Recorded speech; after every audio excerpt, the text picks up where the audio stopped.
तो स्टार्ट करते हैं। देखो ये है अपने पास एक प्लांट, ये है अपने पास एक प्लांट, और सबको पता है प्लांट में क्या होती है, प्लांट में रूट्स होती हैं, प्लांट में स्टेम होता है, प्लांट में लीव्स होती हैं, प्लांट में फ्लावर्स होते हैं, प्लांट में फ्रूट्स होते हैं। बिल्कुल क्लियर है, सबको पता है, कॉमन सेंस की बात है, ठीक है। अब इस चैप्टर में अपने को पढ़ना क्या है, हम पहले रूट्स के बारे में पढ़ लेंगे, फिर क्या है, फिर हम स्टेम के बारे में पढ़ लेंगे, फिर हम लीव्स के बारे में पढ़ लेंगे, फिर हम फ्लावर के बारे में पढ़ लेंगे, फिर हम फ्रूट के बारे में पढ़ लेंगे। तो ये सब ही पढ़ना है और कुछ है ही नहीं, ठीक है। तो स्टार्ट करते हैं हम अपनी रूट्स के साथ। तो स्टार्ट करने वाले हम रूट्स के साथ। देखो एक चीज मैं हमेशा बोलता हूं कि अगर आपने किसी भी टॉपिक की डिवीजन अच्छी कर ली तो समझ लो आधा काम आपका वहीं खत्म हो जाता है। तो कुछ ऐसी ही डिवीजन की है मैंने रूट्स की, है ना। एनसीईआरटी की एक एक वर्ड, एक एक लाइन भी कवर होगी और चीजें बिल्कुल आसानी से समझ भी आएंगी। देखो रूट्स की अराइज होने की दो पॉसिबिलिटी है, या तो रूट से रेडिकल से अराइज होगी या रेडिकल से अराइज नहीं होगी। अब ये रेडिकल क्या होता है चैप्टर में आगे आ जाएगा, अभी सिर्फ इतना याद रखो, R for roots, R for radical, ठीक है। रूट्स के अराइज होने की दो पॉसिबिलिटी, या तो रूट से रेडिकल से अराइज होंगी या रेडिकल से अराइज नहीं होंगी। बिल्कुल सिंपल है, यहां तक बिल्कुल क्लियर है। अब देखो जो रूट से रेडिकल से अराइज होंगी वो क्या बना देंगी, वो बना देंगी प्राइमरी रूट, वो बना देंगी प्राइमरी रूट। अब इस प्राइमरी रूट के पास भी दो पॉसिबिलिटी बनती है, या तो ये प्राइमरी रूट क्या बना दे, डिवाइड फर्दर डिफरेंशिएट होके सेकेंडरी एंड टर्शरी, और आगे भी बहुत सारी इसी तरीके से, है ना। या तो primary root secondary tertiary further divide further differentiate होती जाए, या दूसरा ऑप्शन क्या है, प्राइमरी रूट रिप्लेस हो जाए किससे, लार्ज नंबर ऑफ रूट से। एनसीईआरटी की लाइन बोल रहा हूं, primary root is replaced by large number of roots. और ये लार्ज नंबर ऑफ रूट्स जो है वो कहां से अराइज होंगी, बिल्कुल बेस ऑफ स्टेम से। एनसीईआरटी की लाइन है, ठीक है। तो प्राइमरी रूट अगर सेकेंडरी टर्शरी इनमें डिफरेंशिएट हो जाती है तो उसको बोलते हैं टैप रूट, उसको बोलते हैं टैप रूट, जो किसमें पाई जाती है, मस्टर्ड में पाई जाती है। बिल्कुल क्लियर है, ठीक है। और ये आपको भूल जाए तो ऐसे याद रखना, T4 क्या होता है, तलना। T4 होता है तलना, जैसे समोसे तलना, पकोड़े तलना। तो हम समोसे किस में तलते हैं, मस्टर्ड यानी सरसों के तेल में। बिल्कुल क्लियर है, ठीक है। नेक्स्ट है ये, अगर प्राइमरी रूट रिप्लेस हो जाए लार्ज नंबर ऑफ रूट से तो उसको बोलते हैं फाइब्रस रूट, उसको बोलते हैं फाइब्रस रूट। और ये किस में होती है, वीट में होती है। एनसीईआरटी के एग्जांपल टू एग्जांपल चल रहे हैं। अब वीट देखो, गेहूं, वीट मतलब गेहूं, और गेहूं का बनता है आटा। आपने टीवी में ऐड भी देखी होगी, जो आटा की ऐड आती है कि हमारे आटे में, हमारे गेहूं में फाइबर ज्यादा है ना। तो गेहूं में क्या होता है, फाइबर होता है। फाइब्रस रूट का एग्जांपल वीट है ना। और इधर जो रूट रेडिकल से अराइज नहीं होंगी, मतलब अदर देन रेडिकल से अराइज होंगी, उनको बोल देंगे एडवेंटिशियस रूट, है ना। और ये किसमें होती है, देखो इसका सिंपल सा एग्जांपल, मैं सिंपल सा इसकी ट्रिक बताता हूं कि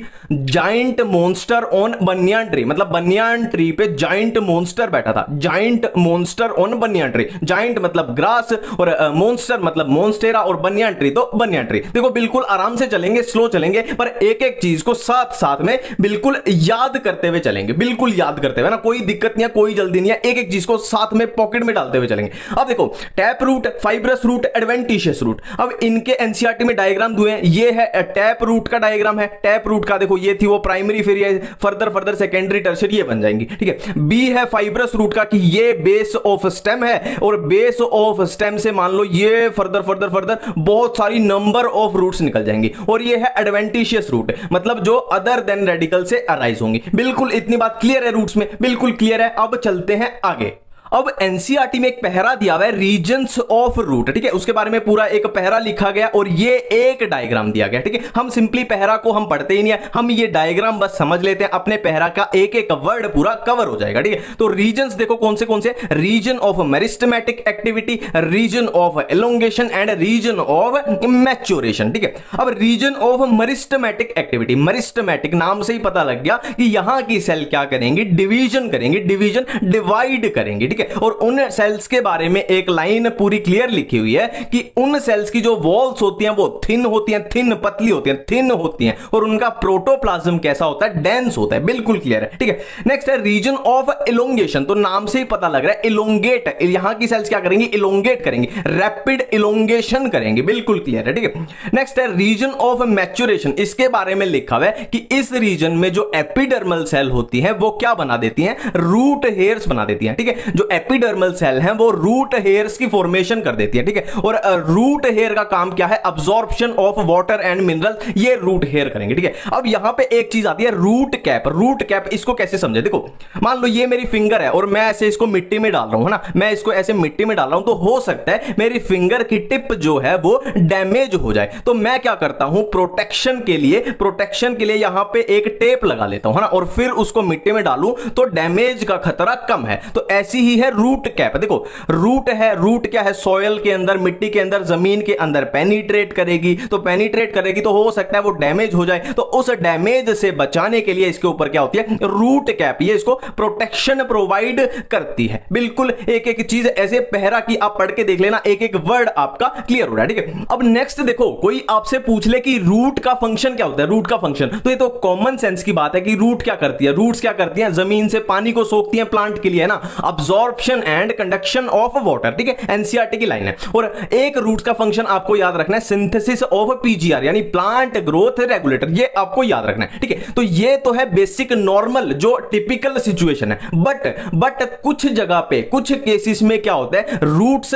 इन फंक्शन के अलावा और कोई एक्स्ट्रा फंक्शन भी परफॉर्म करने लग जाती है ना। मैं फिर से रिपीट कर रहा हूं कि रूट्स अपने बेसिक जो फंक्शन है उनके अलावा अगर कोई दूसरे फंक्शन परफॉर्म करने लग जाए, जैसे स्टोरेज ऑफ फूड, जैसे सपोर्ट, जैसे रेस्पिरेशन, तो उसको बोल देंगे क्या, मॉडिफिकेशन ऑफ रूट। अब देखो ये है मॉडिफिकेशन ऑफ रूट्स, ठीक है। तो एनसीईआरटी में साफ साफ लिखा हुआ है कि रूट्स की मॉडिफिकेशन 3 कामों के लिए हो सकती है, फूड स्टोरेज या सपोर्ट या रेस्पिरेशन, ठीक है। अब फूड स्टोरेज किसकी रूट्स में होती है, tap roots of carrot, turnip, adventitious roots of sweet potato. अब इसमें याद कुछ भी नहीं करना, आपने देखा होगा, आपने टर्निप देखी है, शलगम सबने देखी है, कैरेट गाजर सबने देखी है, स्वीट पोटैटो मतलब शकरगंदी सबने देखी है, ठीक है। तो ये क्या होती है, तीनों क्या होती है, रूट्स होती है। और हमको ये भी पता है कि तीनों को हम खाते हैं, मतलब इनमें फूड स्टोरेज होती है ना। तो सिंपल सी बात है, याद ही नहीं किया है ना, इनमें फूड स्टोरेज है और इनको हम खाते हैं, तो उससे पता लग जाएगा। और ये तीनों क्या होती है, रूट्स होती है, तो कुछ भी याद नहीं किया, ठीक है। अब नेक्स्ट है सपोर्ट। सपोर्ट के एग्जांपल क्या दिए हैं, prop root of banyan tree, stilt root of maize या शुगर केन। अब इसमें भी कुछ याद नहीं करना, आपने बनियान ट्री देखा है, आपने बनियान ट्री देखा होगा, इसमें कैसे कैसे रूट्स होती हैं, तो वो क्या होती है, प्रॉप रूट्स होती हैं। और आपने शुगर केन या मेज को भी देखा होगा, शुगर केन या मेज के आप बेस में देखना कुछ इस तरीके से रूट्स निकली होती है, वो कौन सी होती है, स्टिल्ट रूट होती है। तो अलग से देखने से ही पता लग रहा है, ये भी देखने से ही पता लग रहा है कि प्लांट को सपोर्ट प्रोवाइड कर रही है, ठीक है। नेक्स्ट है रेस्पिरेशन। इसमें क्या है, कौन सी रूट्स है, न्यूमेटोफोर। और कहां प्रेजेंट होती है, राइजोपोरा में प्रेजेंट होती है। अब यहां पे एक पॉइंट ध्यान पे रखना है आपको कि ये कौन से एरिया में होते हैं, स्वैम्पी एरिया में होता है, मतलब एक दलदल वाले एरिया में, ठीक है, दलदल वाले एरिया में। और ये एक एग्जांपल दिया हुआ है, ये एक डायग्राम दिया हुआ है किसका, न्यूमेटोफोर का रेस्पिरेशन के लिए। ऐसे जमीन से दलदल से ऐसे बाहर आ रखी है रेस्पिरेशन के लिए, ऑक्सीजन के लिए, ठीक है। और एक ये एस्पेरेगस का भी इसमें स्टोरेज ऑफ फूड में याद रखना, एस्पेरेगस में भी स्टोरेज ऑफ फूड का डायग्राम जो है वो दिया गया है।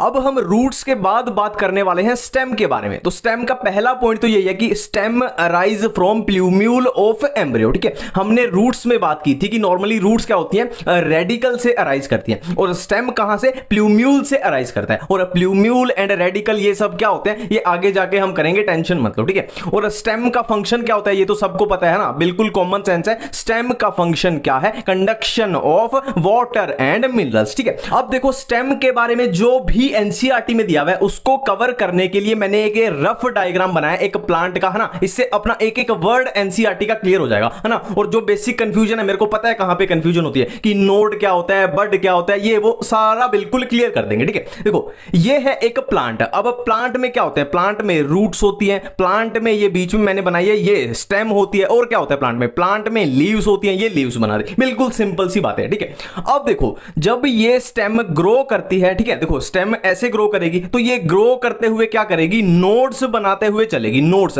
जो मैंने ब्लू कलर में बनाए हैं वो है नोड्स, ठीक है। स्टेम जब ग्रो करेगी ऊपर की साइड, तो ये नोड्स की फॉर्मेशन करते हुए चलेगी, ठीक है। अब दो नोड्स के बीच का स्पेस क्या है, इंटरनोड। दो नोड्स के बीच का स्पेस है इंटरनोड, ये इंटरनोड ये नोड है ना, ये नोड फिर ये इंटरनोड फिर ये नोड, बिल्कुल क्लियर है, ठीक है। अब देखो ये नोड्स की खास बात क्या है, जहां पे ये नोड्स है वहां से क्या होगा, लीव्स का जन्म जन्म होगा ना, लीव्स का अराइज होगा वहां से, बिल्कुल क्लियर है, ठीक है। जहां नोड्स हैं वहां से लीव्स का अराइज होगा, बिल्कुल क्लियर है, एक एक पॉइंट, ठीक है। अब देखो नोड से यहां लीव्स का अराइज हुआ, यहां भी नोड नोड ये लीव्स बन गए। अब देखो बिल्कुल यहीं पे साइड में क्या बनेगा, बड बनेगा। जो मैंने ये रेड कलर के बनाए हैं ये है बड। जहां से नोड से लीव्स का अराइज हुआ वहीं से लीव के यहां पे बिल्कुल साइड में क्या बनेगा, बड बनेगा। अब बड आगे जाके क्या बनाएगा, ब्रांचेस की फॉर्मेशन करता है, ठीक है, बिल्कुल क्लियर है, ठीक है। अब यहां पे भी तो देखो, यहां पे भी तो नई लीव्स बनेगी, तो यहां पे भी मैंने बड ड्रॉ कर दिया, ठीक है। अब देखो बड जो है वो दो टाइप के होते हैं पोजीशन के बेस पे, बिल्कुल देखने से ही पता लग रहा है। एक तो ये वाले बड हैं, एक तो ये वाले बड हैं जो बिल्कुल क्या है, एपिकल पोजीशन पे है, बिल्कुल एपिकल बोलो या टर्मिनल पोजीशन पे। ये एनसीईआरटी में दिया हुआ है, ठीक है, इसको ध्यान से करना, ठीक है। एक तो हो गए एपिकल या टर्मिनल बड, और दूसरे कौन से हो गए, ये जो साइड में लगे हुए ये कैसे हो गए, लेटरल या एक्सिलरी बड है। मैं फिर से रिपीट कर रहा हूं, एपिकल या टर्मिनल बड, और ये वाले कौन से हैं, लेटरल या एक्सिलरी बड। बिल्कुल एक एक चीज एनसीईआरटी की अपनी क्लियर है, ठीक है। अब देखो हमने स्टेम के बारे में बात की थी कि स्टेम का फंक्शन क्या होता है, नॉर्मल फंक्शन है ना, conduction of water and minerals, ठीक है। बट अगर स्टेम इस फंक्शन के अलावा भी कोई काम करने लग जाए, मतलब इसके अलावा कोई काम करने लग जाए, तो उसको क्या बोलते हैं, उसको बोलते हैं मॉडिफिकेशन ऑफ स्टेम, ठीक है, मॉडिफिकेशन ऑफ स्टेम। अब देखो स्टेम की मॉडिफिकेशन तीन तरीके से हो सकती है, underground modification, sub aerial modification and aerial modification. नाम से ही पता लग रहा है अंडरग्राउंड मतलब जमीन के नीचे, सब एरियल मतलब थोड़ा थोड़ा वो जमीन से बाहर आ रहे हैं, जमीन के अंदर भी है और थोड़ा हवा में भी है, ठीक है। और एरियल मतलब पूरे एयर में है, पूरे जमीन से बाहर हवा में है, ठीक है। तो इनको वन बाय वन अब कवर करते हैं। सबसे पहले अंडरग्राउंड स्टेम मॉडिफिकेशन, इसको कैसे याद करें, देखो इसमें ये चार अपने दिए हैं, देखो बहुत सिंपल सी ट्रिक बताऊंगा। देखो सबसे पहले टी पोट है ना, चाय का जो पोट होता है T pot, T for tuber, pot मतलब पोटैटो, मतलब ट्यूबर में आएगा पोटैटो, ठीक है। नेक्स्ट कॉइन ऑन जमीन, मतलब कॉइन मतलब क्या होता है, कॉइन मतलब होता है सिक्का है ना, 1 रुपए का सिक्का या 2 रुपए का सिक्का, वो जमीन पे पड़ा है, तो कॉइन से आया कॉर्म और जमीन से आया जमीकंद, बिल्कुल क्लियर है। नेक्स्ट है गटर, गटर वो सीवेज वाला गटर मान लो, जीटीआर गटर, ठीक है। जी से जिंजर, टी से टर्मरिक, आर से राइजोम, मतलब राइजोम में क्या आएंगे, जिंजर एंड टर्मरिक, ठीक है। ये अपनी क्या चल रही है, अंडरग्राउंड स्टेम मॉडिफिकेशन चल रही है। नेक्स्ट है बल्ब, अब इसके एग्जांपल क्या है, अनियन एंड गार्लिक। इनको याद करने की बिल्कुल भी जरूरत नहीं है, आपने देखा होगा अनियन एंड गार्लिक कैसे दिखते हैं, एक बल्ब जैसे दिखते हैं। घर में जो बल्ब लगता है ना, जो पुराने टाइम पे येलो कलर वाले बल्ब होते थे, बिल्कुल ऐसे होते थे, तो इनकी शेप ही बल्ब की जैसी है, इसीलिए इनको रखा गया बल्ब में, है ना। और कमेंट्स में याद दिला देना कि ये बल्ब मेरे को वापस भी रखने हैं, नहीं मम्मी मेरे उड़ा देंगे। नेक्स्ट है सब एरियल मॉडिफिकेशन, ठीक है। कौन से आते हैं इसमें, रनर, स्टोलोन, सकर, ऑफसेट, ठीक है। पहले इनके एग्जांपल्स को याद करने की छोटी छोटी ट्रिक्स कर लेते हैं, सिंपल सिंपल, ठीक है। देखो रनर, रनर मतलब भागना, भागना कहां पे है, ग्रास पे, मतलब घास पे भागना है। और क्या खा के, स्ट्रॉबेरी खा के, स्ट्रॉबेरी खा के ग्रास यानी घास पे भागना है। रनर के हो गए grass, strawberry. Next stolon, stolon से याद आ जाएगा स्टोल मतलब चुराया, चुराया क्या चुराया, मिंट यानी पुदीना चुराया। किसने चुराया, जैस्मिन ने, तो जैस्मिन ने पुदीना चुराया, जैस्मिन मिंट स्टोलोन, बिल्कुल क्लियर है। नेक्स्ट है देखो बनाना शेक बना देना, है ना, क्या करो बनाना शेक बना दो। अब हमें पता है बनाना शेक जो होता है वो पीने की चीज होता है, वो चबाने की चीज नहीं होता। बनाना शेक से याद आया बनाना, है ना, और पीने की चीज से याद आया पाइनएप्पल, और वो चबाने की मतलब क्राइसेंथेमम, सी फॉर चबाना, सी फॉर क्राइसेंथेमम, है ना, उसको हम चबा नहीं सकते, उसको क्या करना पड़ेगा, स्ट्रॉ से, है ना, वो होती है ना स्ट्रॉ से सक करना पड़ेगा। बनाना शेक पीने की चीज नहीं है, चबाने की चीज है, तो उसको स्ट्रॉ से सक करना पड़ेगा, ठीक है। नेक्स्ट है ऑफसेट, ऑफसेट तो आप सिंपली आइशोर्निया तो सबने देखा ही होता है, और पिस्टिया भी आप एक बार गूगल पे भर के देखना। देखो ऑफसेट में क्या होती है, रोजेट हैबिट होती है, rosette habit. Rosette habit simply क्या होता है, आपने रोज देखा है, रोज का फ्लावर, तो उसमें पेटल्स देखे अपने झुंड में गुच्छे में होती है, कुछ इस तरीके से होता है ऑफसेट में, ठीक है। चीजें क्या होंगी, झुंड में या गुच्छे में प्रेजेंट होगी। आप गूगल पे इनकी इमेज भर के देखना, आपको खुद ही ये याद हो जाएगा, ठीक है। अब देखो ऑफसेट बिल्कुल क्लियर है, डेफिनेशन में कोई कंफ्यूजन नहीं है, और रनर भी आप देखोगे इसकी भी डेफिनेशन में कोई भी कंफ्यूजन नहीं है। बट एनसीईआरटी में हम जब देखते हैं तो स्टोलोन और शक्कर की डेफिनेशन थोड़ी सी कंफ्यूजन है, थोड़ी सी कंफ्यूजन है, तो इनकी डेफिनेशन को अच्छे तरीके से समझ लेते हैं, स्टोलोन और शक्कर को। देखो स्टोलोन में क्या होता है, ये है अपनी मेन एक्सिस, रेड कलर वाली है अपनी मेन एक्सिस। ये क्या है, देखो हवा में है, हवा से ऐसे ऐसे ऐसे जमीन पे आई, तो जमीन पे आते ही क्या किया इसने, ब्रांच को यहां पे राइज, है ना, ब्रांच का जन्म दे दिया, ठीक है। अब फिर से ये ब्रांच को यहां पे जन्म देके फिर से हवा में चली गई, और फिर से जमीन पे टच किया तो एक एक और ब्रांच को जन्म दे दिया, और फिर से हवा में चले गई, फिर से जमीन पे आई, फिर से ब्रांच को जन्म दे दिया। तो कुछ इस तरीके से है स्टोलोन। अब पढ़ के देखना, मजा आ जाएगा, ठीक है। नेक्स्ट है शक्कर। शक्कर में क्या है, ये है रेड कलर वाली अपनी मेन एक्सिस। तो इसमें इंपॉर्टेंट जो डेफिनेशन में जो आपको ध्यान रखना वो ये है कि अंडरग्राउंड, देखो ये ब्लू कलर वाली अपनी जमीन है, ये है ग्राउंड लेवल, तो ग्राउंड से नीचे ही इसमें ब्रांच निकल जाती है, ठीक है। मैं फिर से रिपीट कर रहा हूं कि ये है अपनी मेन एक्सिस, और शक्कर में क्या होता है, मेन एक्सिस से ग्राउंड के नीचे ही क्या है, ब्रांच का जन्म हो जाता है। अब ये branch grow grow grow grow grow करके जमीन से बाहर आएंगी और अपना आगे ग्रो करती रहेंगी। बिल्कुल क्लियर है, ठीक है। अब लास्ट में आता है एरियल मॉडिफिकेशन। एरियल मॉडिफिकेशन, ठीक है, इसमें क्या क्या हो सकता है, टेंड्रिल्स हो सकते हैं, इसमें थॉर्न्स हो सकते हैं, इसमें फाइलोक्लेड हो सकते हैं, ठीक है। अब टेंड्रिल्स बिल्कुल भी याद करने की जरूरत नहीं है, सबने ककंबर, खीरा, पंपकिन, कद्दू, वाटरमेलन, तरबूज, ग्रेप वाइन्स, अंगूर, इन सब की आपने देखा होगी, इनकी बेल होती है ना, बेल होती है, इनके कोई पेड़ नहीं होते, इनकी बेल होती है, तो उनमें टेंड्रिल्स आपको देखने को मिल ही जाएंगे, कॉमन सेंस की बात है। और थॉर्न्स, साइट्रस हो गया, बोगनविलिया हो गया। साइट्रस क्या है, नींबू का पेड़ लगा लो, उसमें कांटे होते हैं, थॉर्न्स होते हैं, तो ये भी कोई याद करने वाली बात नहीं है। बोगनविलिया भी अगर आपने नहीं देखा, वैसे तो देखा ही होगा सबने, पर नहीं देखा तो आप गूगल पे भर के देखोगे ना, तो आपको पता लग जाएगा कि आपने एक्चुअली देखा हुआ है, और इसमें भी कांटे प्रेजेंट होते हैं। और फाइलोक्लेड, वैसे फाइलोक्लेड जो वर्ड है वो एनसीईआरटी में नहीं लिखा हुआ, पर फिर भी आपको ये याद रखना है। फाइलोक्लेड में क्या आते हैं, देखो इसमें क्या होता है, स्टेम, हम क्या कर रहे हैं, स्टेम मॉडिफिकेशन करते हैं। इसमें क्या होता है, स्टेम जो है वो फोटोसिंथेसिस करती है, P for phylloclade, P for photosynthesis. इसमें क्या है, स्टेम फोटोसिंथेसिस करेगी, और किसमें होगा, अपेंशिया में एंड यूफोर्बिया में। और ये बात बहुत इंपॉर्टेंट है, याद रखनी है कि जो ओपेंशिया होता है वो फ्लैट होता है, और यूफोर्बिया होता है वो सिलिंड्रिकल होता है। मैं तो इसको ऐसे याद रखता है, यू मतलब यू घूम गया मतलब ये सिलिंड्रिकल है, और ओपेंशिया क्या है, फ्लैट है, ठीक है। यू घूम गया मतलब वो सिलिंड्रिकल है, ओपेंशिया फ्लैट है। ये एनसीईआरटी में इसको भूलना नहीं है। स्टेम के बाद हमारा टॉपिक है लीव्स, ठीक है, और मैं गारंटी दे रहा हूं आपको ये टॉपिक पहले से ऑलरेडी आता है, कुछ भी नहीं पढ़ेंगे, सिंपली ये डायग्राम देखना है, और हमारी एनसीईआरटी की एक एक लाइन खुद ब खुद अपने आप बनती चली जाएंगी, ठीक है। देखो बहुत सिंपल है, ये रेड कलर में है, हमारे पास क्या है, स्टेम है, और स्टेम से निकली ये क्या निकली, एक लीफ निकली। अब लीफ के 3 पार्ट होते हैं, leaf base, petiole and lamina. अब नाम से ही क्लियर हो रहा है कि लीफ बेस क्या होगा, है ना। देखो जहां पे स्टेम और लीफ का ये कनेक्शन है ना, कनेक्शन, वहां पे होगा लीफ बेस, मतलब जहां से ये लीफ निकल रही है वो होगा लीफ बेस। और अब हमने ये प्रैक्टिकली आपने देखा भी होगा ना, ये पतली सी डंडी होती है, ये क्या है, पेटियोल, और ये ब्लेड जैसी स्ट्रक्चर क्या होती है, लेमिना होती है, ठीक है। अब एनसीईआरटी में लिखा हुआ है कि जहां पे ये लीफ बेस है वहां से कुछ स्ट्रक्चर, उनका नाम होता है क्या, स्टाइप्यूल। स्टाइप्यूल ये अराइज हो सकते हैं, है ना, सब में प्रेजेंट नहीं होते, कुछ प्लांट्स में हो सकते हैं स्टाइप्यूल, ये जो छोटी सी स्ट्रक्चर बने, ठीक है, बिल्कुल क्लियर है। अब लीफ बेस का तो फंक्शन हमको समझ में आ गया कि ये क्या करेगा, ये पूरी लीफ को इस स्टेम से कनेक्ट कर रहा है, लीफ बेस का तो यही फंक्शन है। और पेटियोल का क्या फंक्शन होता है, देखो इसका फंक्शन देखने से ही पता लग रहा है कि ये लीफ की मूवमेंट कराएगा, जैसे हवा चलेगी लीफ इधर उधर हिल सकती है, तो उससे क्या होगा, फायदा क्या होगा, हवा जब लगेगी इसको लेमिना को, तो लेमिना का कूलिंग होगी, लेमिना की कूलिंग होगी, ठीक है।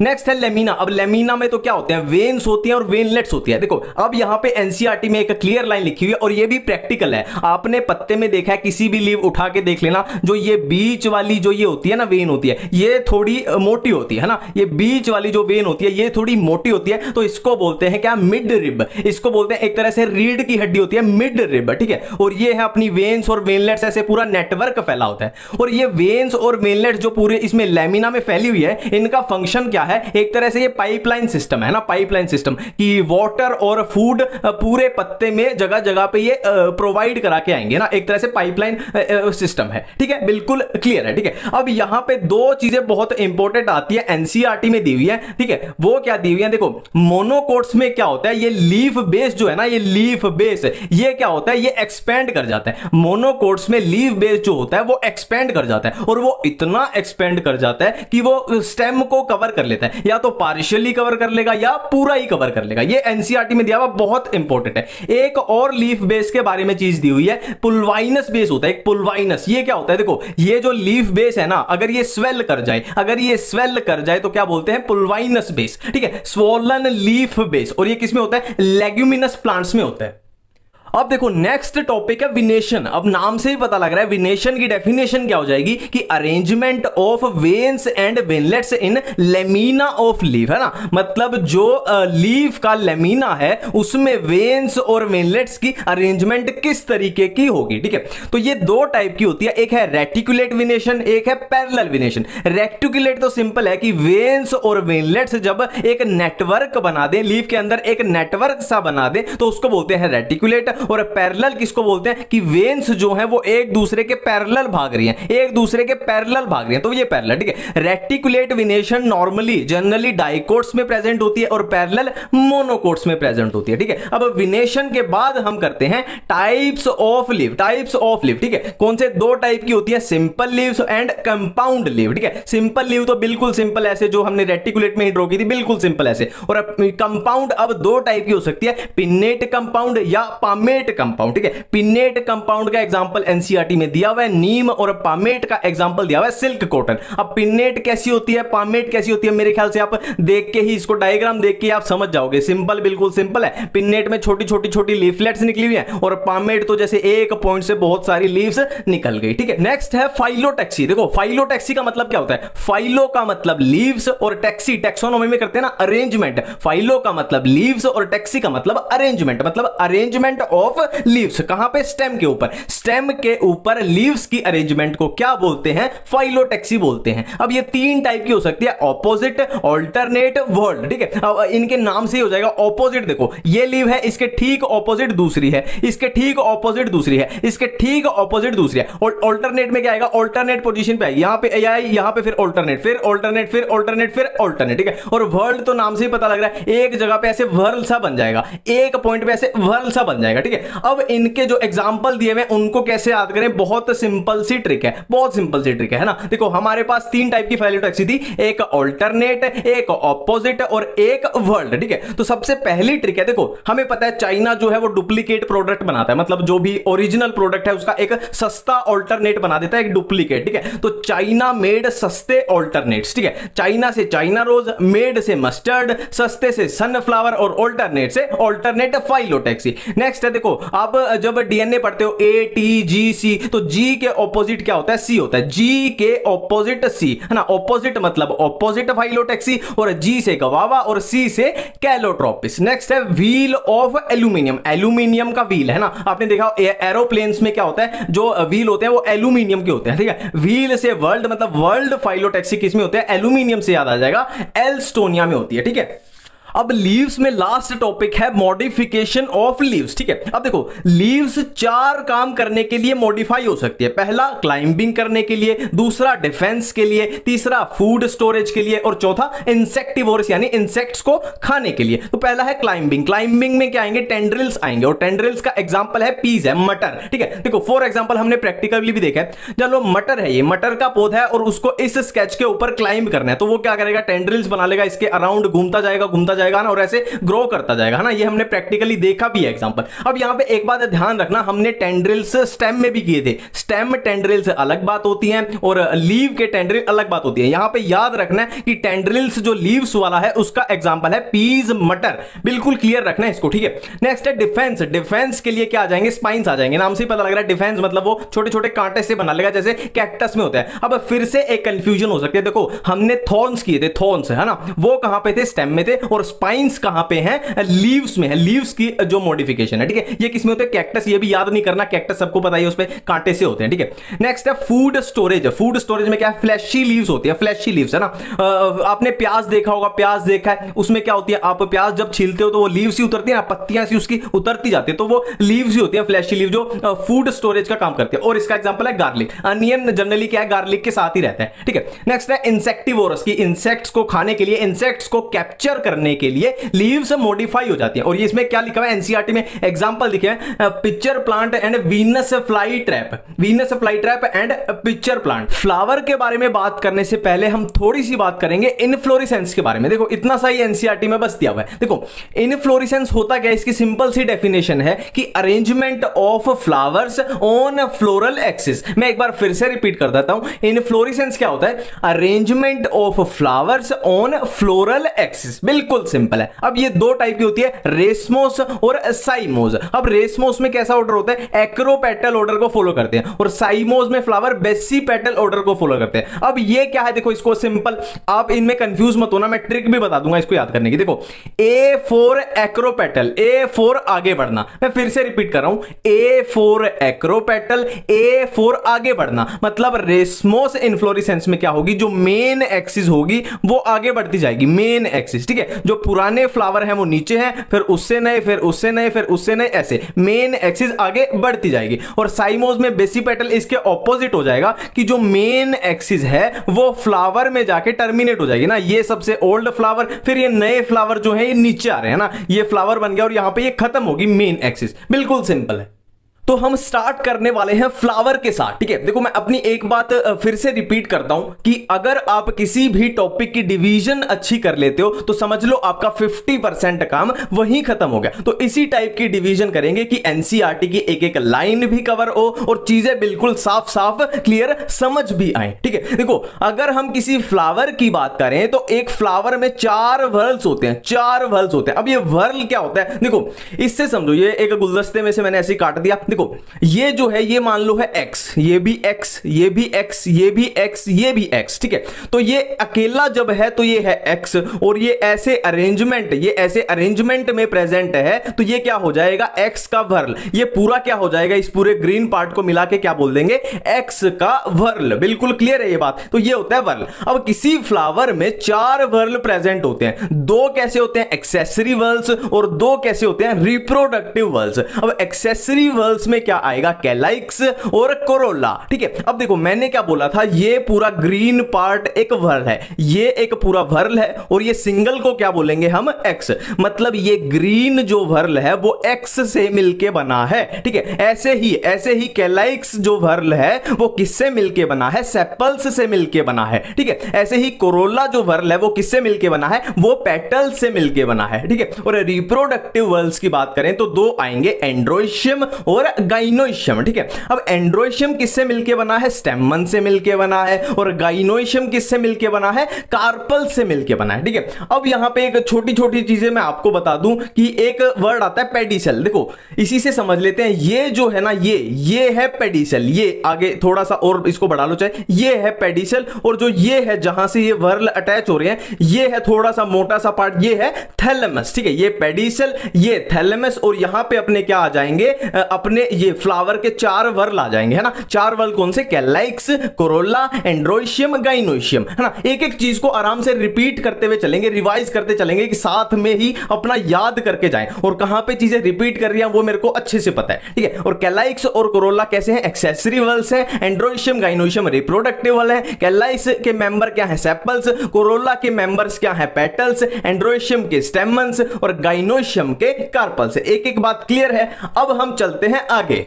अब एक बहुत इंपॉर्टेंट एनसीईआरटी में लिखा हुआ है पेरियंथ। ये पेरियंथ क्या होता है, देखो हमने कैलाइक्स किया, हमने कोरोला किया, अलग अलग होते हैं, ठीक है। पर जैसे कुछ फ्लावर, जैसे कि लिली में क्या होता है कि कैलाइक्स और कोरोला के बीच में डिफरेंशिएट करना मुश्किल हो जाता है कि कौन सा कैलाइक्स है, कौन सा कोरोला है ना। तो उसके लिए दोनों के लिए कौन सी टर्म यूज कर देते हैं, पेरियंथ हम यूज कर देते हैं। किसमें होता है, लिलिएसी फैमिली में होता है, लिली फ्लावर्स।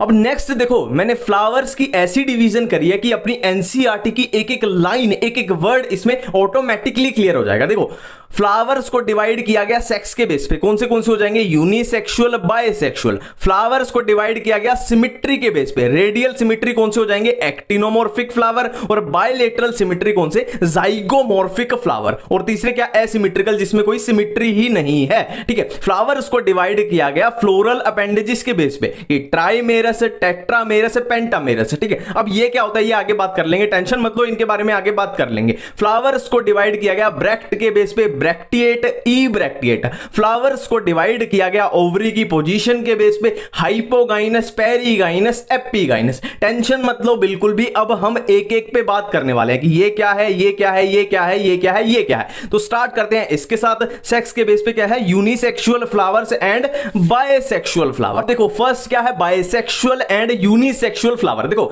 नाम से ही पता लग रहा है बायसेक्सुअल, बाय मतलब दोनों, मतलब फीमेल पार्ट यानी गाइनोइशियम और मेल पार्ट यानी एंड्रोइशियम, दोनों क्या होंगे, एक ही फ्लावर में होंगे, ठीक है। और यूनिसेक्सुअल फ्लावर, यूनि मतलब एक, मतलब गाइनोइशियम मतलब फीमेल फ्लावर अलग होगा और एंड्रोइशियम यानी मेल फ्लावर अलग होगा। ये तो नाम से ही हो गया, ठीक है। अब नेक्स्ट अपनी उस पे चलते हैं सिमिट्री के बेस पे। सिमिट्री के बेस पे देखो रेडियल सिमिट्री जिसमें होंगी वो कैसे होंगे, एक्टिनोमॉर्फिक फ्लावर, और बाइलेटरल सिमिट्री जिसमें होंगी वो होंगे जाइगोमॉर्फिक फ्लावर, और जिनमें सिमिट्री एब्सेंट होगी वो होंगे एसिमेट्रिकल। और इनके एग्जांपल एनसीईआरटी में क्लियरली लिखे हुए, एक्टिनोमॉर्फिक कौन से, मस्टर्ड, दतूरा, चिली, जाइगोमॉर्फिक कौन से, पी, बीन, गुलमोहर, केशिया, और एसिमेट्रिकल कौन से, कैना, एसिमेट्रिकल कौन से, कैना, ठीक है। अब देखो ट्राइमेरस, टेट्रामेरस, पेंटामेरस, ये क्या है, देखो ट्राई मतलब तीन, मतलब जहां पे चीजें तीन या तीन के मल्टीपल होंगी। टेट्रा मतलब चार, मतलब जहां पे चीजें चार या चार के मल्टीपल होंगी। पेंटा मतलब पांच, मतलब जहां पे चीजें पांच या पांच के मल्टीपल होंगी। अब देखो इसको ऐसे समझते हैं, मान लो मैं हूं, मेरे तीन हाथ हो जाएं, तीन पैर हो जाएं, और तीन का मल्टीपल ही ले लो, मेरी 6 आंखें हो जाएं, 6 कान हो जाएं, तो मैं क्या हो जाऊंगा, ट्राइमेरस हो जाऊंगा, ठीक है। नेक्स्ट एग्जांपल मान लो आप हो, आपके 4 हाथ हो जाएं और 4 का मल्टीपल यानी 8 आपके पैर हो जाएं, है ना, और आपके 16 आपकी आंखें हो जाएं, तो आप क्या हो जाओगे, टेट्रामेरस। ऐसे ही पेंटामेरस, ठीक है। ये तो मैंने एग्जांपल दिया, हमारे हाथ पैर ये हमारे पार्ट हैं, ठीक है। और प्लांट में क्या हो जाएंगे, वही सेपल्स पेटल्स, है ना, सेपल्स पेटल्स को बस हाथ पैर से रिप्लेस कर देना, इतनी सी बात है बस। नेक्स्ट है फ्लावर, क्या किया था हमने, ब्रैक्टिएट और ई ब्रैक्टिएट। सबसे पहले ये देख लेते हैं कि ये ब्रैक्ट क्या होता है। ब्रैक्ट क्या होता है, देखो ब्रैक्ट होता है reduced leaf at the base of pedicel. Pedicel हमने किया था ना, पेडिसल और थैलेमस क्या होता है, ठीक है। मैं ब्रैक्ट की डेफिनेशन बोलने जा रहा हूं जो एनसीईआरटी में लिखी हुई है कि ब्रैक्ट क्या होता है, reduced leaf at the base of pedicel, ठीक है। अब जिस फ्लावर में ये ब्रैक्ट प्रेजेंट होगा वो हो जाएगा ब्रैक्टिएट फ्लावर, और जिस फ्लावर में ये ब्रैक्ट एब्सेंट होगा वो हो जाएगा ई ब्रैक्टिएट फ्लावर, ठीक है। अब नेक्स्ट देखो फ्लावर हाइपोगाइनस भी हो सकता है, फ्लावर पेरीगाइनस भी हो सकता है, फ्लावर एपीगाइनस भी हो सकता है। इसको बिल्कुल भी याद नहीं करना है, बिल्कुल भी रटना नहीं है, इसके नाम में ही सब कुछ छुपा हुआ है। देखो हाइपो, हाइपो मतलब नीचे, गाइनस मतलब गाइनोइशियम, मतलब बाकी के जो फ्लावर के पार्ट्स होंगे वो गाइनोइशियम के नीचे होंगे, गाइनोइशियम के नीचे, मतलब गाइनोइशियम क्या होगी, ऊपर होगी। तो इसमें ओवरी कैसी हो जाएगी, सुपीरियर, क्योंकि गाइनोइशियम ऊपर है तो ओवरी कैसी हो गई, सुपीरियर होगी, है ना। रिवर्स करना है कहीं ना कहीं, यहां पे हाइपो दिखे तो ओवरी को सुपीरियर कर देना है, ठीक है। नेक्स्ट है पेरीगाइनस, पेरी मतलब एट द सेम लेवल, और गाइनस मतलब गाइनोइशियम, मतलब बाकी के फ्लावर के पार्ट और गाइनोइशियम लगभग सेम लेवल पे होंगे, तो इसमें ओवरी कैसी होगी, हाफ इंफीरियर। नेक्स्ट है एपीगाइनस, एपी मतलब ऊपर, गाइनस मतलब गाइनोइशियम, मतलब बाकी के जो फ्लावर के पार्ट होंगे वो गाइनोइशियम के ऊपर होंगे, और इसमें तो क्या होता है, थैलेमस है ना, पूरा गाइनोइशियम को एनक्लोज्ड कर लेता है, ठीक है। और इसमें फिर देखो एपी बाकी के ऊपर है तो क्या है, ओवरी अपनी नीचे हो गई, तो ओवरी नीचे है तो इंफीरियर हो जाएगी। फिर से मैं बोल रहा हूं इनको ऑपोजिट करके पढ़ना, कि यहां पे हाइपो आ रहा है तो ओवरी सुपीरियर, यहां पे एपी आ रहा है तो ओवरी इंफीरियर, ठीक है। अब नेक्स्ट मेन टास्क आता है इनके एग्जांपल्स को याद करना। देखो बहुत सिंपल सी ट्रिक है, किसी भी क्लास में 3 टाइप के स्टूडेंट होते हैं, 3 टाइप के, सुपीरियर स्टूडेंट जो हमेशा 24 घंटे पढ़ते रहते हैं, है ना, और एक होते हैं हाफ इंफीरियर जो सिर्फ पेपरों के टाइम पढ़ते हैं, जो सिर्फ पेपरों के टाइम पढ़ते हैं, बाकी टाइम मस्ती करते हैं, और एक होते हैं इंफीरियर मेरे जैसे, है ना, जो कुछ भी हो जाए वो पढ़ते ही नहीं है, कुछ भी पेपर आ जाए, एग्जाम आ जाए, कुछ भी हो जाए वो पढ़ते ही नहीं है, वो होंगे इंफीरियर स्टूडेंट, ठीक है। अब देखो इंफीरियर स्टूडेंट हमें पता है जो स्कूल में कभी नहीं पढ़ते, जो स्कूल में नालायक होते हैं, वो आगे जाके क्या होते हैं, गेम चेंजर होते हैं, वो आगे जाके कुछ बड़ा करते हैं, वो गेम चेंजर होते हैं। और सुपीरियर तो आपको पता ही है धक्के खाते हैं, है ना। देखो अब देखो हमने क्या किया था, सुपीरियर, सुपीरियर कौन से, जो 24 घंटे पढ़ते रहते हैं, मतलब सुपीरियर बच्चों की मस्ती भी रोज बुक्स के साथ होती है, सुपीरियर बच्चों की मस्ती भी रोज बुक्स के साथ होती है। मतलब जो सुपीरियर ओवरी वाले केस में, मतलब सुपीरियर मतलब हाइपोगाइनस के केस में एग्जांपल क्या है, मस्टर्ड है, चाइना रोज है और ब्रिंजल है ना, मस्ती से मस्टर्ड, रोज से चाइना रोज और बुक्स से ब्रिंजल। नेक्स्ट है हाफ इंफीरियर, जो कभी कभी जब से एग्जाम आगे पेपरों में पढ़ते हैं, पेपर यानी वो पेपरों में पढ़ते हैं, पी से प्लम, पी से पीच, आर से रोज, ठीक है। अब आप कंफ्यूज हो जाओगे, यहां भी रोज है, यहां भी रोज है, तो सिंपल सी बात है, जो नाम बड़ा है, जैसे चाइना रोज बड़ा नाम है तो उसको सुपीरियर में डाल दो, सुपीरियर है मतलब बड़ा नाम है। नेक्स्ट है inferior students are game changer, ठीक है, inferior students are game changer, ठीक है। स्टूडेंट से सनफ्लावर, गेम से गवावा और चेंजर से ककंबर, ठीक है। अब नेक्स्ट हम बात करते हैं, एक एक करके बात करेंगे, पहले कैलाइक्स पे, फिर कोरोला पे, फिर एंड्रोइशियम पे, फिर गाइनोइशियम पे। अब जो भी एनसीईआरटी में आपका लिखा हुआ है इस चार्ट में, इस फ्लो चार्ट में पूरा आपका कवर हो गया। देखो सबसे पहली बात, कैलाइक्स जो होता है वो आउटर मोस्ट वॉल होता है, आउटर मोस्ट वॉल होता है, ठीक है। और कैलाइक्स कैसा होता है, ग्रीन होता है, लीफ लाइक होता है और प्रोटेक्शन करता है। देखो ये हमने जो किया था ना, ये ग्रीन पार्ट, ये क्या है, कैलाइक्स है, ये ग्रीन है, लीफ लाइक है ना, लीफ लाइक है। और इसका फंक्शन क्या होता है, बड स्टेज में प्रोटेक्शन करना, बिल्कुल क्लियर है, ठीक है। और हमने ये बात तो कर ही ली थी कि कैलाइक्स मेड ऑफ सेपल्स, सेपल्स से मिलके कैलाइक्स बना होता है, बिल्कुल क्लियर है। अब देखो ये सेपल्स अगर यूनाइटेड मतलब जुड़े हुए हैं तो उस कंडीशन को क्या बोल देंगे, गेमोसेपलस। और ये सेपल्स अगर एक दूसरे से फ्री हैं, आजाद हैं, तो उसको क्या बोल देंगे, पॉलीसेपलस। बिल्कुल इसके तरह ही, बिल्कुल इसके सेम इसकी तरह हम करेंगे कोरोला, है ना। कोरोला क्या होता है, ब्राइटली कलर्ड। देखो ये है ना, जो ये है क्या, अपना कोरोला ब्राइटली कलर्ड, है ना। फ्लावर देखे ना आपने, कोई रेड होते हैं, कोई येलो होते हैं, कोई ब्लू होते हैं,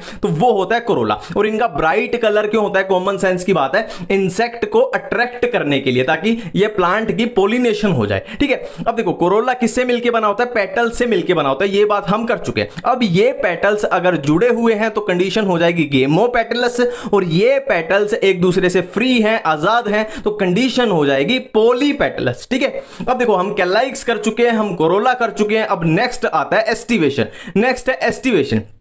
एस्टिवेशन क्या है, अरेंजमेंट ऑफ सेपल्स और petals with respect to other, ठीक है, with respect to each other, ठीक है, इन सेम वॉल। मतलब क्या है कि मान लो कैलाइक्स है, अब कैलाइक्स में क्या होते हैं, सेपल्स होते हैं। अब सेपल्स की आपस में कैसी अरेंजमेंट है उसको हम क्या बोलते हैं, एस्टिवेशन, ठीक है। तो ये कितने टाइप की हो सकते हैं, मेनली आपको यही याद रखनी है बस, ये एनसीईआरटी के ही डायग्राम है, वेलवेट, ट्विस्टेड, इम्ब्रिकेट और वेक्सिलरी, ठीक है। अब देखो इसमें क्या है, वेलवेट में क्या है, देखो सिंपल है, डायग्राम देखने से ही पता लग रहा है, एक दूसरे को कोई भी, ये मान लो सेपल्स हैं, एक दूसरे को कोई भी सेपल ओवरलैप नहीं कर रहा, ओवरलैप नहीं कर रहा। नेक्स्ट आते हैं ट्विस्टेड पे। देखो ये आया एक सेपल, फिर दूसरे ने इसको ओवरलैप कर दिया, फिर अगले ने उसको ओवरलैप कर दिया, फिर अगले ने उसको ओवरलैप कर दिया, मतलब एक मैनर में एक दूसरे को ओवरलैप करते जा रहे हैं, ठीक है।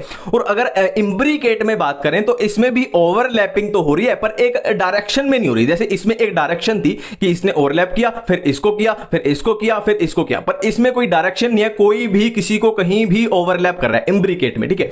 और वेक्सिलरी कुछ इस तरीके का होता है, इसके पार्ट सुन लो। देखो ये है वेक्सिलम, ये ऊपर क्या है, वेक्सिलम, और ये क्या है, विंग्स, ये दो क्या है, विंग्स, और नीचे क्या होता है, कील और कराइना। मैं रिपीट कर देता हूं, ये है वेक्सिलम, ये है विंग्स, और ये है कील और कराइना, ठीक है। अब यहां मेन टास्क आता है एस्टिवेशन के एग्जांपल्स को याद करना। देखो अपने पास एस्टिवेशन कितने टाइप की आई, वेलवेट, ट्विस्टेड, इम्ब्रिकेट और वेक्सिलरी। अब इनके एग्जांपल्स को कैसे याद करें, सबसे पहले वेलवेट। देखो वेलवेट जो वर्ड है उसमें एल्यूमिनियम आ रहा है, एल्यूमिनियम आ रहा है, तो इसका एग्जांपल एनसीईआरटी में क्या है, कैलोट्रोपिस। तो कैलोट्रोपिस में भी क्या आ रहा है, एल्यूमिनियम आ रहा है, सीधा सीधा याद हो गया, ठीक है। अब यहां पे आप बोल सकते हो कि ब्रिंजल में भी तो एल्यूमिनियम आ रहा है, तो उसका क्या करेंगे, तो टेंशन मत लो, ब्रिंजल भी वेलवेट में ही आता है, आपका ये कंफ्यूजन नहीं होगी, ठीक है। नेक्स्ट है देखो चाइनीज भिंडी। चाइनीज भिंडी जो होती है वो सॉफ्ट एंड ट्विस्टेड होती है। चाइनीज भिंडी जो होती हैं वो सॉफ्ट एंड ट्विस्टेड होती है। चाइनीज से आया चाइना रोज, भिंडी यानी लेडी फिंगर, सॉफ्ट से याद आ जाएगा कॉटन, और ट्विस्टेड से ट्विस्टेड। ट्विस्टेड एस्टिवेशन में क्या आएंगे, China rose, lady finger, cotton. अब देखो आप कॉलेज में पढ़ोगे, है ना, आप आगे जाके कॉलेज में पढ़ोगे और आप कॉलेज में पॉपुलर हो जाओगे, तो आप खुद को क्या बोलोगे, I am a college guy and I am a very popular, ठीक है। I am a college guy and I am very popular. I am college guy, I am से याद आएगा इम्ब्रिकेट, कॉलेज से याद आया केजिया, गाय से गुलमोहर, और वेरी पॉपुलर से वेक्सिलरी, और पॉपुलर से पेपिलियोनियसी फैमिली। मतलब वेक्सिलरी जो एस्टिवेशन है वो किसमें होती है, पेपिलियोनियसी फैमिली में होती है। अब देखो फ्लावर में हम कैलाइक्स अपना कंप्लीट कर चुके हैं, कोरोला हम अपना कंप्लीट कर चुके हैं, अब हम करेंगे एंड्रोइशियम, और एंड्रोइशियम के बाद क्या है, गाइनोइशियम, ठीक है, बिल्कुल क्लियर है। तो स्टार्ट करते हैं अपना एंड्रोइशियम। देखो हमने बात की थी एंड्रोइशियम क्या है, एक वर्ल है। एंड्रोइशियम एक रिप्रोडक्टिव वर्ल है ना, और वर्ल ये किससे मिलके बना है, जो एंड्रोइशियम वर्ल है वो किससे मिलके बना है, वो स्टेमन से मिलके बना है, बिल्कुल ये बात क्लियर है। तो एक स्टेमन कुछ ऐसा दिखता है, कुछ ऐसा दिखता है कि एक डंडी सी सी होगी, फिर ऊपर से ऐसा गोला गोला सा लगा होगा ना इस टाइप का। तो ये जो डंडी सी है इसको बोलते हैं हम फिलामेंट, और जो ऊपर वाली स्ट्रक्चर है इसको बोलते हैं एंथर। ठीक है, स्टेमन कुछ ऐसा होता है, स्टेमन में क्या होता है, जो ये लॉन्ग लॉन्ग स्ट्रक्चर होती है ये है फिलामेंट, और ऊपर वाली ये वाली स्ट्रक्चर क्या है, ये है एंथर। ठीक है, अब एंथर कैसा होता है, एंथर बायलोब्ड होता है। वैसे एंथर के बारे में हम डिटेल में +2 में वो रिप्रोडक्शन वाला चैप्टर है ना उसमें पढ़ते हैं, बाकी यहां पे इतनी सी लिखी हुई है तो यहां पे इतना देख लेते हैं। देखो एंथर कैसा होता है, बायलोब होता है, एक ये लोब हो गया और एक ये लोब हो गया। अब एक लोब के अंदर क्या होते हैं, दो क्या होते हैं, चैम्बर होते हैं। एक लोब के अंदर दो चैम्बर होते हैं, तो दो लोब के अंदर कितने हो गए, टोटल 4 चैम्बर हो गए, है ना। और इस चैम्बर को क्या बोलते हैं, पोलन सैक बोलते हैं। Pollen sac, pollen sac, pollen sac. Pollen sac नाम से ही पता लग रहा है, सैक मतलब एक थैला सा है कि इसमें पोलन ग्रेन्स बनते हैं ना, इसमें पोलन ग्रेन्स बनते हैं, बिल्कुल क्लियर है ना। अब देखो एक यहां पे वर्ड आता है एनसीईआरटी में लिखा हुआ है स्टेमिनोड। स्टेमिनोड क्या होता है, स्टेराइल स्टेमन। ठीक है, अब देखो नॉर्मल कंडीशन क्या है, नॉर्मल एंथर मतलब रिप्रोडक्टिव एंथर क्या है कि एंथर के अंदर पोलन ग्रेन्स बनने चाहिए, पर ऐसा एंथर या बोल लो ऐसा स्टेमन जिसमें पोलन ग्रेन की फॉर्मेशन ना हो तो वो कैसा हो जाएगा, स्टेराइल स्टेमन हो जाएगा। बिल्कुल एक एक पॉइंट अपना क्लियर है। ठीक है, अब देखो जो ये स्टेमन होते हैं, स्टेमन हमने देखा ना ऐसा सा होता है कुछ, तो ये स्टेमन होते हैं, ये एक भी हो सकता है, बहुत सारे भी तो हो सकते हैं। तो बहुत सारे जब होते हैं तो या तो वो यूनाइट मतलब एक साथ रहेंगे या एक दूसरे से फ्री रहेंगे, बिल्कुल क्लियर है। ठीक है, अब एक दूसरे के साथ रहेंगे मतलब यूनाइट होके रहेंगे, तो यूनाइट होने की भी इधर 3 पॉसिबिलिटी है, 3 पॉसिबिलिटी है। ठीक है, या तो वो एक बंडल बना के रहेंगे, एक बंडल, 1 बंडल मतलब मोनोडेल्फस। ठीक है, या वो क्या है, 2 बंडल्स में रहेंगे, एक बंडल ये एक बंडल ये मतलब डायडेल्फस। ठीक है, नेक्स्ट कंडीशन है कि 2 से ज्यादा बंडल मतलब बहुत सारे बंडल्स बना के रहेंगे, तो उसको क्या बोल देंगे, नाम से ही पता लग रहा है बहुत सारे मतलब पोलीडेल्फस। ठीक है, मोनोडेल्फस कंडीशन कहां पे, चाइना रोज में, एनसीईआरटी में दिया हुआ है ये एग्जांपल। डायडेल्फस किसमें है, पी में, और पोलीडेल्फस किसमें है, साइट्रस में। बिल्कुल एक एक पॉइंट क्लियर। ठीक है, अब देखो ये एक बहुत इंपॉर्टेंट एनसीईआरटी में दिया हुआ है कि जो स्टेमन होते हैं, देखो ये एक स्टेमन है, ये एक स्टेमन है, ये एक स्टेमन है, बहुत सारे स्टेमन है। अब जरूरी थोड़ी है कि इन सब की लेंथ बिल्कुल इक्वल हो, है ना। हो सकता है किसी को लंबी हो सकता है कोई छोटा हो, कोई उससे लंबा कोई उससे छोटा, मतलब इनकी जो लेंथ में वो है वेरिएशन है। ठीक है, और ये किस टाइप के प्लांट्स में पाई जाती है, साल्विया में, मस्टर्ड में। ठीक है, बिल्कुल याद रखेंगे कि साल्विया और मस्टर्ड में क्या है, जो स्टेमन की लेंथ है या बोल लो कि फिलामेंट की लेंथ है, क्योंकि एंथर तो सेम ही रहेगा,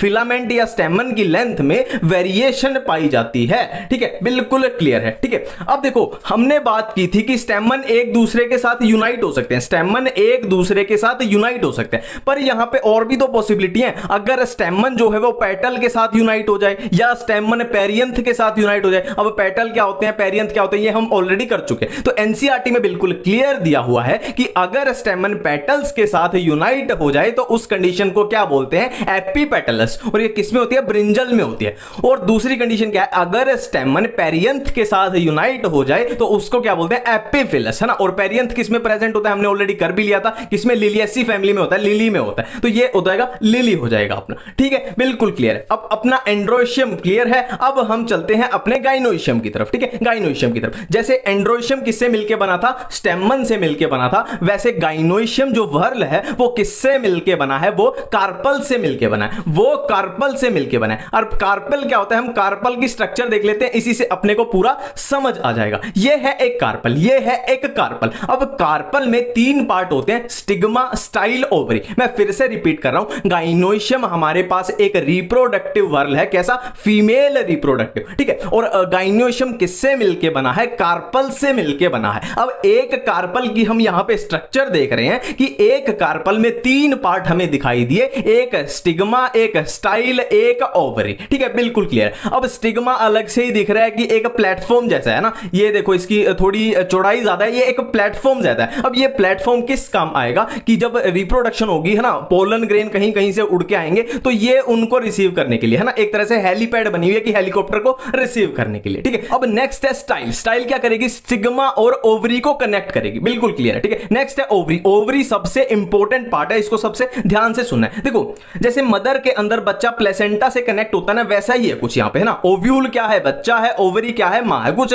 इस तरीके से समझो। ठीक है, ये देखो ये है प्लेसेंटा, रेड कलर में प्लेसेंटा है, एनसीईआरटी में साफ साफ लिखा हुआ है, ये क्वेश्चन लाइक होती है, क्वेश्चन लाइक। ठीक है, और प्लेसेंटा क्या कनेक्ट करेगी, ओव्यूल को ओवरी से कनेक्ट करेगी, बिल्कुल ठीक है, बिल्कुल ठीक है। ठीक है, हम फिर से रिपीट कर लेते हैं, गाइनोइशियम मिलके बना है कार्पल से। ठीक है, गाइनोइशियम मिलके बना है कार्पल से। अब देखो जहां पे more than one carpel present होगी, देखो बहुत सारे प्लांट ऐसे होते हैं जिसमें सिर्फ एक कार्पल प्रेजेंट हो, पर ऐसे भी तो प्लांट होंगे जहां पे more than one carpel present हो। तो क्या होगा, अब दो पॉसिबिलिटी फिर से बन गई, या तो ये फ्री हैं या फ्यूज्ड हैं, या एक दूसरे से फ्री हैं या फ्यूज्ड हैं। अब देखो मैं आपको रिमाइंड करा दूं, यूनाइट होना और फ्यूज होना दो अलग चीजें हैं। ठीक है, अभी तक हम क्या कर रहे थे, यूनाइट एक साथ रहना और एक दूसरे के साथ फ्यूज हो जाना अलग चीजें। फ्यूज के लिए वर्ड यूज होता है सिन, सिन मतलब फ्यूज होना। तो मोर देन वन कार्पल्स हैं, या तो वो फ्री होंगे, फ्री होंगे तो कंडीशन क्या हो जाएगी, एपोकार्पस, जो किसमें होगी, लोटस और रोज में। और फ्यूज हो जाएंगे, फ्यूज का मतलब सिन, सिन मतलब फ्यूज हो गए, कार्पस मतलब कार्पल्स, मतलब कार्पल्स जो है वो फ्यूज हो गए। ठीक है, कौन सी में होंगे, या मस्टर्ड में होंगे, टोमेटो में होंगे। अब जो मिचेलिया और पेपेवर है वो अपने +2 में आएंगे, वहीं पे मैं आपके कवर करा दूंगा। बिल्कुल ठीक है। अब नेक्स्ट टॉपिक है प्रेजेंटेशन। ठीक है, प्रेजेंटेशन की डेफिनेशन में एनसीईआरटी वाली बोलने जा रहा हूं कि अरेंजमेंट ऑफ ओव्यूल, हमने किया था ना ओव्यूल ये और ओवरी ये, arrangement of ovule in ovary, इसको क्या बोलते हैं, प्रेजेंटेशन बोलते हैं। ठीक है,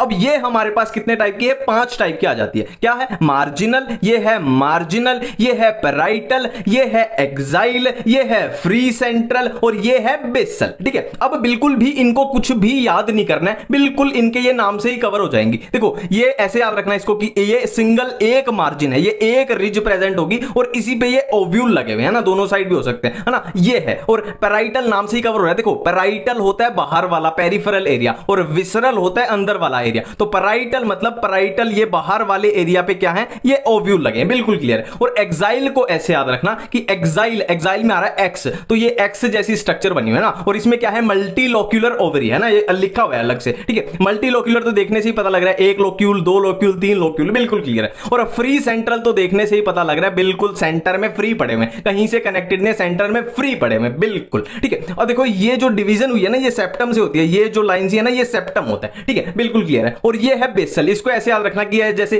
बेस में अटैच है पूरा ना, बेस में अटैच है, ये बेसल होती है। ठीक है, अब इनके एग्जांपल्स को कैसे याद करें, अब देखो प्रेजेंटेशन के एग्जांपल्स को कैसे याद करें। देखो हमारे पास प्रेजेंटेशन कौन सी थी, मार्जिनल थी, और कौन सी थी, पैराइटल थी, और कौन सी थी, फ्री सेंट्रल थी, और बेसल थी, और एक्साइल थी। ठीक है, देखो सबसे पहले marginal, M for marginal, M for मटर, M for marginal, M for मटर, मटर मतलब P, तो मार्जिनल होगी P में। नेक्स्ट है पैराइटल, देखो परिणीति और अर्जुन कपूर, परिणीति और अर्जुन कपूर की मूवी आई मस्ती जादे, परिणीति से पैराइटल, अर्जुन से अर्जिमोनी, मस्ती जादे से मस्टर्ड हो गया। तो पैराइटल किसमें, अर्जिमोनी और मस्टर्ड में। नेक्स्ट है PDF, फ्री सेंट्रल की क्या ट्रिक है, PDF, सिंपल जो PDF फॉर्मेट होती है ना, P से प्राइमरोज, D से डायंथस, F से फ्री सेंट्रल। नेक्स्ट है बेसल, देखो इस पूरी दुनिया का बेस जो है, इस पूरी दुनिया का बेस जो है वो कौन बना रहे, सूरज और चांद, है ना, और तो कुछ है ही नहीं दुनिया में, सब कुछ तो ऐसे ही है फालतू का, है ना। इस पूरी दुनिया का बेस कौन बना रहे हैं, सन एंड मून, सूरज और चांद। बेस से बेसल, सन से सनफ्लावर, और मून, M फॉर मून, ये इससे आ जाएगा मैरीगोल्ड याद आ जाएगा। नेक्स्ट है एक्साइल, एक्साइल किसमें होती है, साइट्रस में होती है। साइट्रस फ्रूट कौन से होते हैं, जैसे कि लेमन हो गया, ऑरेंज हो गया। अब इसको याद करने की जरूरत नहीं है, देखो आपने नींबू काटा होगा, आपने ऑरेंज काटा होगा, तो कुछ इस तरीके का दिखता है। ऑरेंज जब आप काटते हो, नींबू काटते हो, तो कुछ इस तरीके का दिखता है। तो इसमें कुछ याद ही नहीं करना, ये ऑटोमेटिक है, कॉमन सेंस की बात है। अब एक बहुत इंपॉर्टेंट है फॉल्स सेप्टम, एनसीईआरटी में दिया हुआ, बहुत इंपॉर्टेंट है, 10 स्टार लगा लेना। देखो मस्टर्ड और अर्जिमोनी में क्या होता है, नॉर्मली ओवरी क्या होती है, वन चैम्बर्ड होती है, वन चैम्बर, पर क्या होता है उसमें फॉल्स सेप्टम की फॉर्मेशन होती है। अब सेप्टम बन जाएगा तो क्या हो जाएगा, वो ओवरी 2 चैम्बर्ड हो जाएगी, या बोल लो 2 चैम्बर्ड दिखाई देने लग जाएगी। तो यही होता है फॉल्स सेप्टम।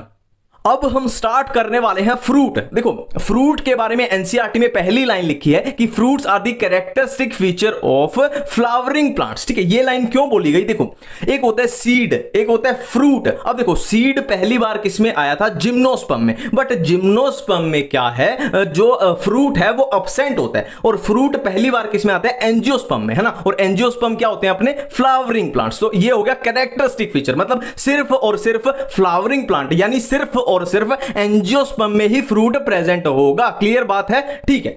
अब आगे चलते हैं। देखो फ्रूट होता क्या है, फ्रूट मैच्योर या राइपेंड ओवरी होते हैं। देखो ओवरी आगे जाके मैच्योर होके बना देती है फ्रूट, और जो ओव्यूल होता है ना, ओव्यूल वो आगे जाके मैच्योर होके क्या बना देता है, सीड। ठीक है, ओवरी बनाएगी फ्रूट, ओव्यूल बनाता है सीड। बिल्कुल क्लियर रखेंगे। तो फ्रूट की डेफिनेशन मैं फिर से बोलने जा रहा हूं कि मैच्योर या राइपेंड ओवरी आफ्टर फर्टिलाइजेशन। ठीक है, तो फर्टिलाइजेशन हुई तो ओवरी का क्या बन गया, फ्रूट बन गया। अब देखो एक पार्थेनोकार्पिक फ्रूट होते हैं, मतलब ये फर्टिलाइजेशन अगर ना हो फिर भी अगर फ्रूट बन जाए तो उसको बोलेंगे पार्थेनोकार्पिक फ्रूट। पार्थेनोकार्पिक फ्रूट मतलब फ्रूट विदाउट फर्टिलाइजेशन। ठीक है, अब देखो नेक्स्ट, देखो मैंने हर फ्लो चार्ट उसी तरीके से बनाया कि एनसीईआरटी की आपकी एक एक वर्ड, एक एक लाइन बिल्कुल क्लियरली कवर हो जाए। ठीक है, देखो फ्रूट में क्या होता है, मान लो हमारे पास मैंगो है, मैंगो फ्रूट है। अब उसमें क्या होगा, उसमें सीड्स होंगे, है ना। मैंगो में क्या होते हैं, सीड होंगे, और बाकी का जो भी पार्ट बचा वो क्या होगा, उसकी वॉल। वॉल का दूसरा नाम है पेरिकार्प। बिल्कुल क्लियर है, ठीक है।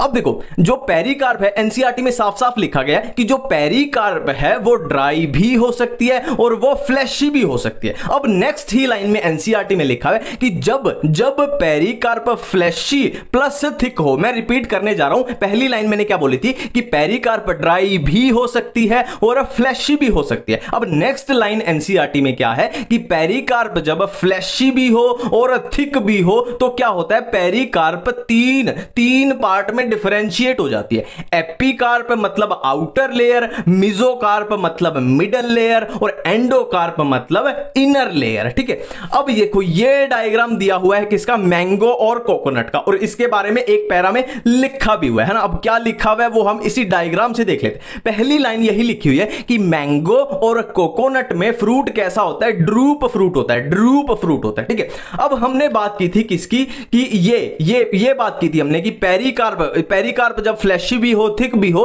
तो तीन पार्ट में डिफरेंशिएट हो जाएगी, एपिकार्प, मेसोकार्प, एंडोकार्प। अब मैंगो की बात कर लेते हैं। देखो मैंगो शेक बनाना है, कुछ भी नहीं करना है, मैंगो शेक बनाना है। तो मैंगो शेक बनाते हुए जो हमने ऊपर का वो छिलका उतार दिया उसको हम बोलते हैं क्या, एपिकार्प बोलते हैं। ठीक है, अब मैंगो का जो पोर्शन हम खाते हैं उसको बोलते हैं मेसोकार्प। ठीक है, और अंदर क्या निकलती है, उसकी गुठली निकलती है। तो गुठली जो होती है वो हार्ड स्ट्रक्चर होती है, वो होती है एंडोकार्प होती है ना। और आप उस गुठली को तोड़ दोगे, यानी जब आप एंडोकार्प को तोड़ दोगे तो अंदर क्या निकलेंगे, सीड निकलेंगे, है ना, अंदर निकलेंगे सीड निकलेंगे। अब इधर कोकोनट की बात कर लेते हैं। आपने देखा होगा वो ब्राउन कलर का कोकोनट, ब्राउन कलर का होता है ना, जिसमें ऊपर वो घास सी भूसा सा लगा होता है, ब्राउन ब्राउन सा। ठीक है, तो जो भूसा सा है वो फाइब्रस स्ट्रक्चर है, वो क्या है, मेसोकार्प है, जो फाइब्रस स्ट्रक्चर है। ठीक है, और अंदर जो हार्ड स्ट्रक्चर निकली, हार्ड स्ट्रक्चर वो ब्राउन ब्राउन सी, वो क्या है, एंडोकार्प है। कोकोनट में कहीं भी एपिकार्प की बात नहीं की गई, है ना। ठीक है, अब आगे बढ़ते हैं, अपना फ्रूट कंप्लीट है। अब हम चलते हैं सीड पे। सीड क्या होता है, देखो हमने फ्रूट में क्या बात की थी कि फ्रूट क्या होता है, ओवरी आफ्टर फर्टिलाइजेशन क्या होती है, मैच्योर हो जाती है। और सीड क्या है, ओव्यूल आफ्टर फर्टिलाइजेशन मैच्योर हो गया, ये ओव्यूल बना देगा, सीड बना देगा। ठीक है, अब किसी भी सीड में क्या होता है, देखो किसी भी सीड में क्या होता है, ये हम एक डायग्राम से कवर करेंगे। किसी भी सीड में क्या होता है, सीड कोट होता है और एम्ब्रियो होती है। सीड कोट क्या है, उसकी प्रोटेक्शन करेगा, किसकी प्रोटेक्शन करेगा, सीड कोट एम्ब्रियो की, और दोनों को मिला के क्या बोल देंगे, सीड है। ठीक है, देखो ये जो ब्लैक कलर में मैंने बनाया है ये है सीड कोट, और अंदर क्या होता है इसके, ये पूरा है एम्ब्रियो। अब एम्ब्रियो में क्या होता है, एम्ब्रियो में क्या होता है, प्लूम्यूल होता है। देखो ऊपर ये ब्लू कलर का है, ये है प्लूम्यूल, और क्या होता है, रेडिकल होता है। ये नीचे ब्लू कलर का मैंने बना दिया रेडिकल, और क्या होता है इसमें एम्ब्रियोनल एक्सिस होता है। ये रेड कलर में जो मैंने बनाया है ये है एम्ब्रियोनल एक्सिस, और क्या होता है, कोटिलेडन्स होते हैं। कोटिलेडन्स ये ब्लू कलर के पंख जैसे जो मैंने बनाया। ठीक है, सीड कोट और एम्ब्रियो, और एम्ब्रियो में क्या है, प्लूम्यूल है, रेडिकल है, एम्ब्रियोनल एक्सिस है और कोटिलेडन्स है। अब ये कोटिलेडन एक भी हो सकता है, दो भी हो सकते हैं। अगर ये कोटिलेडन एक हुआ तो क्या बोल देंगे, मोनोकोट प्लांट, है ना। मोनो मतलब एक, कोट मतलब कोटिलेडन। अगर ये दो है तो क्या बोल देंगे, डाइकोट प्लांट। डाई मतलब दो, कोट मतलब कोटिलेडन। बिल्कुल क्लियर है, ठीक है। अब नेक्स्ट देखो, सीड पढ़ते हुए ये चीज आपको कंफ्यूज कर सकती है, तो इसको पहले ही हम निपटा देते हैं। Endospermic seed and non endospermic seed. ठीक है, देखो एंडोस्पर्मिक, नॉन एंडोस्पर्मिक, डाइकोट भी हो सकते हैं और मोनोकोट भी हो सकते हैं। बिल्कुल क्लियर है, ठीक है। देखो नाम से ही पता लग रहा है, एंडोस्पर्मिक मतलब जिस सीड में मैच्योर होने के बाद क्या है, एंडोस्पर्म पाया जाए वो हो जाएगा एंडोस्पर्मिक, और जिसमें एंडोस्पर्म नहीं पाया जाए वो हो जाएगा नॉन एंडोस्पर्मिक, है ना। और इसके बारे में डिटेल में हम +2 में पढ़ते हैं, sexual reproduction in flowering plant में, कि एंडोस्पर्म कैसे कैसे बनता है, बिल्कुल क्लियर है। अब देखो यहां पे अपने इस चैप्टर मॉर्फोलॉजी वाले चैप्टर में डाइकोट्स में एंडोस्पर्मिक सीड का एग्जांपल दिया है कैस्टर, और नॉन एंडोस्पर्मिक में दिए हैं पी ग्राम बीन, और मोनोकोट्स में क्या दिया हुआ है कि जनरली सारे मोनोकोट्स कैसे होते हैं, एंडोस्पर्मिक सीड वाले होते हैं जनरली, है ना, सारे मतलब यूनिवर्सल रूल है जनरली मैक्सिमम, ठीक है।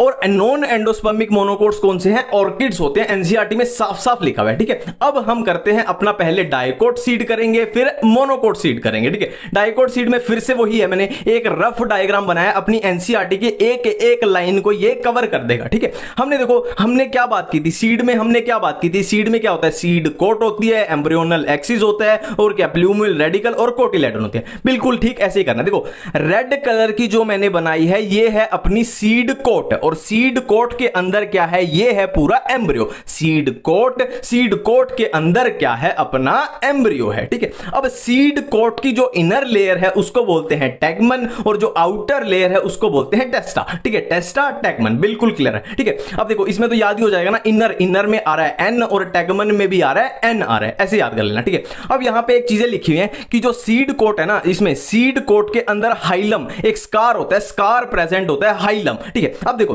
आप मान लो कोई भी फ्रूट है, फ्रूट के अंदर क्या होता है, सीड होता है। जैसे बच्चा अपनी मां के साथ पेट में प्लेसेंटा से कनेक्टेड होता है, वैसे ही सीड फ्रूट से कनेक्टेड होता है, किससे, हाइलम के थ्रू कनेक्टेड होता है। हाइलम एक स्कार है, स्कार ये लिखा हुआ है एनसीईआरटी में। अब एनसीईआरटी में क्या लिखा हुआ है कि हाइलम के ठीक ऊपर क्या प्रेजेंट होता है, माइक्रोपाइल प्रेजेंट होता है, बिल्कुल क्लियर है, ठीक है। अब अपने इस एम्ब्रियो में आ जाते हैं। अब एम्ब्रियो में हमने क्या क्या किया था कि एम्ब्रियोनल एक्सिस होगा, जो ये मैंने रेड कलर में बनाया है, और क्या होगा, ऊपर की साइड क्या होगा, प्लूम्यूल होगा, नीचे की साइड रेडिकल होगा, है ना। हमने बात की थी कि प्लूम्यूल से क्या निकलेगा, ऊपर स्टेम बन जाएगी, और रेडिकल से नीचे क्या बन जाएगी, रूट बन जाएगी। तो इस तरीके से पूरा प्लांट बन जाता है, ठीक है। और ये क्या है, साइड में डाइकोट प्लांट है, तो दो प्रेजेंट होंगे क्या, कोटिलेडन्स, बिल्कुल क्लियर है। डाइकोट सीड में बिल्कुल कोई भी कंफ्यूजन है ही नहीं। डाइकोट सीड के बाद बात करेंगे हम मोनोकोट सीड के बारे में, ठीक है। जो ये एक आपका डायग्राम है, इसी से हम पूरी मोनोकोट की एक एक लाइन, एक एक वर्ड जो एनसीईआरटी में लिखे हुए पूरी इसी से कवर कर लेंगे। ये मेज का डायग्राम है, मेज का, ठीक है।